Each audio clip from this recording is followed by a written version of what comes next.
Ассаламуалейкум, құрметті достар. Ауыл шаруашылығы каналына қош келдіңіздер. Біздің арнаны көріп отқандарыңыз үшін үлкен алғысымызды білдіреміз. Бүгін сіздерге біз жылқыны семірту бойынша пайдалы ақпарат беретін боламыз.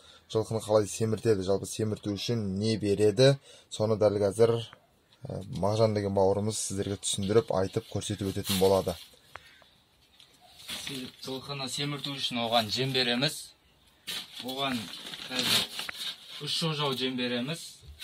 Ол өзі 1 жастан асқан жылқы болған үшін оған норма болады. Көп болып кетпейді демек, Иә. Тамаша. Міне достар, жылқы қазір өзінің жемін жеуге дайындалып тұр мына жерде.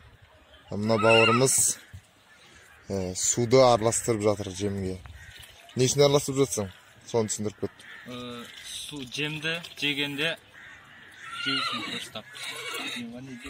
Сіңімді болады былайша айтқанда.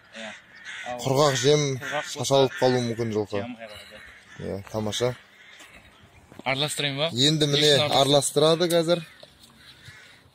Бұны араластырып жатқан себебі барлық жеріне су бару керек. Былайша айтқанда жем жұмсарады ғой бұдан. Жылқы және жеген кезде шашалып қалмайды. Оған сіңімді болады. Сол үшін бұны араластырып жатыр. Осылай міне дайын болды қазір жем.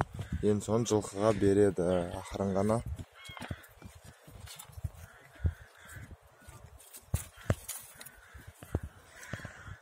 Достар, бұл жалпы жылқыны семірту үшін бір ғана жасалатын шаруа емес. Бұл ең бастапқы этабы ғой былайша айтқанда.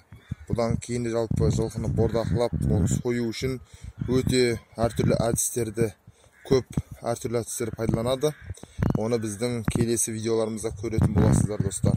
Осы жерде ауыл шаруашылығы каналына жазылып, лайк басып пікір жазып отырыңыздар.